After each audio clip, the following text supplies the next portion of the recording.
I stood at the front door of my childhood home, diploma in one hand, the other shaking slightly as I reached for the key still tucked in the bottom of my bag.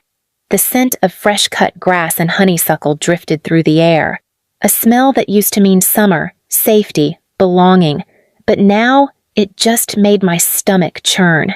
College graduation had just ended 3 hours ago. I'd driven straight from the ceremony in my black gown, still stiff and crinkled, to this house, the house I thought I belonged to. My friends' families had been clapping and cheering, holding signs and bouquets. Mine hadn't even shown up. They said they couldn't make it. They said it was too far. They said, money's tight. They said, we'll celebrate when you get back. So there I was, walking into that house expecting at least a small dinner. A cake, a card, maybe a banner taped to the wall. Anything to show they'd remembered that I'd just earned the degree I'd busted my soul for. Staying up all night, juggling part-time jobs, passing up vacations, skipping sleep and skipping life just to get there. Instead, when I opened the door, I walked into the sound of clapping. For a moment, my heart fluttered. But it wasn't for me. It was for her, my sister, Brielle. There she was in the center of the living room, in a pink sequin leotard, standing next to a giant trophy almost half her height. My parents, aunts, cousins, and even some neighbors I hadn't seen in years were all gathered around with cupcakes and cameras, cheering her on for first place in state dance nationals. No one turned to look at me. No one noticed the diploma nearly falling out of my hands. It was only when my mother glanced over her shoulder and said, "Oh, you're back.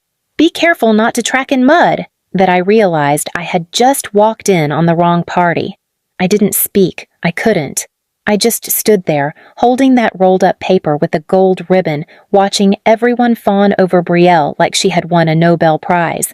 She caught my eye once and offered a half smile, the kind of look you give a store clerk you don't want to talk to.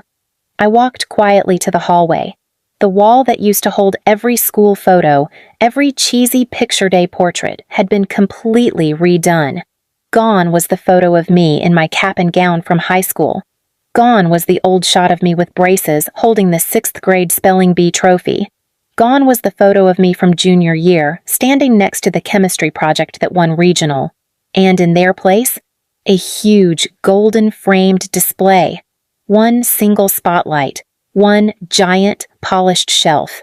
And on that shelf stood my sister's brand-new dance trophy with a tiny plaque that read, "State Champion, Brielle Thompson." I blinked, trying to hold it in. But it wasn't just that. Where my college graduation photo was supposed to go, the very spot I had cleared with my mom just weeks before, there was a small nail in the wall. Hanging from it, a pink satin ribbon, one of Brielle's backup costume ribbons. That was the moment I stopped blinking. I turned around, walked up the stairs, and closed the door to my old bedroom. Inside, my bed had been stripped. The walls were empty. My books and posters were gone.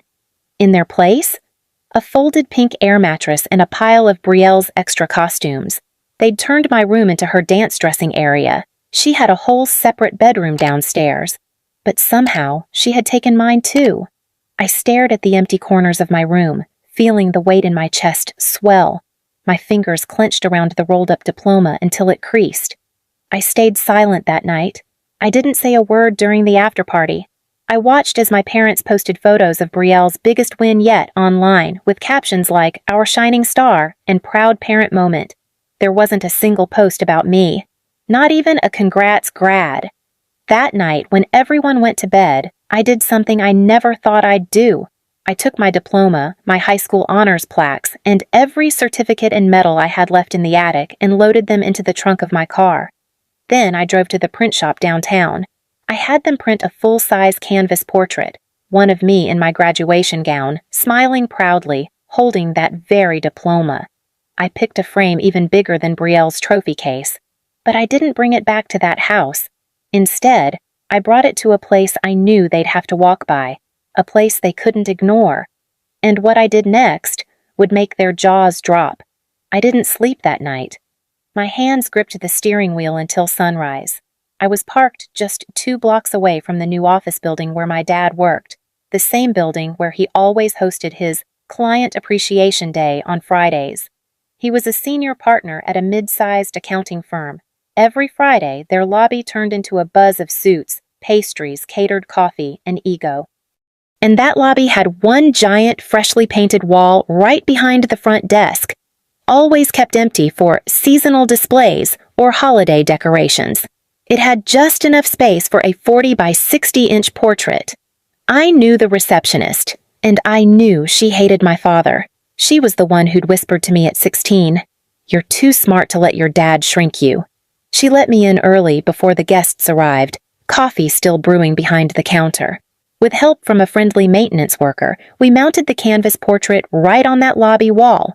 Centered, floodlit, glorious.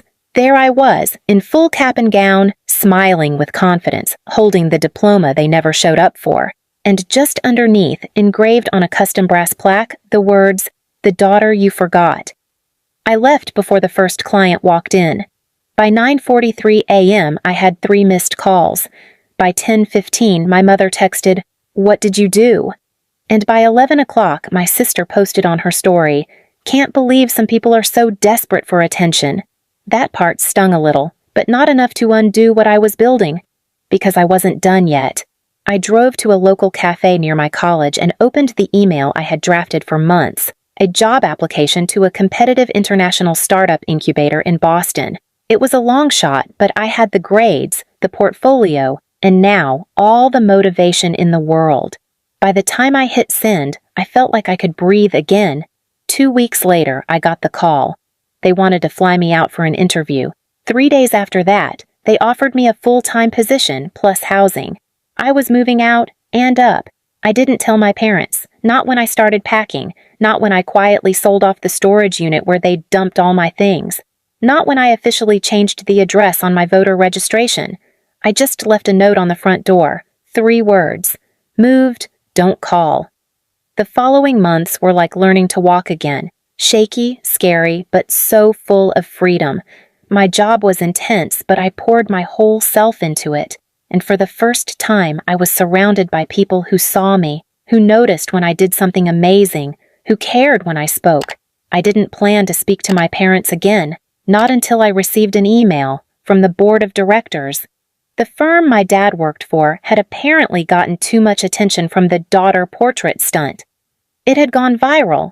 Someone posted a TikTok with the caption, "This girl put her forgotten graduation photo in her dad's corporate office." And the plaque? Iconic. It racked up 1.2 million views. People started tagging the firm, commenting on their official business page, even leaving reviews. They only support winners if it comes with glitter. Careful, they might replace your raise with a ribbon. It wasn't long before the CEO personally reached out to me. He wanted to hear my side of the story, so I gave it to him. Raw, calm, and honest. I didn't ask for anyone to be fired, but 3 weeks later, my dad took early retirement. As for my mother, she tried to send an apology, a voicemail with trembling tones and half-sincere lines like, "We never meant to hurt you, we just thought Brielle needed more support." I didn't respond, but I did finally hang something on the wall of my new apartment. It wasn't the portrait from the office. It was something better. My original high school graduation picture, the one they had taken down years ago. Underneath it, I added a sticky note with my handwriting in bold marker. Never again invisible. A few months after moving to Boston, my life was finally starting to feel like my own. I had joined a mentorship program for underrepresented graduates and was invited to speak at a student leadership conference. On stage, in front of hundreds of students, I shared my story, not out of bitterness, but as a lesson in self-worth and finding purpose outside validation.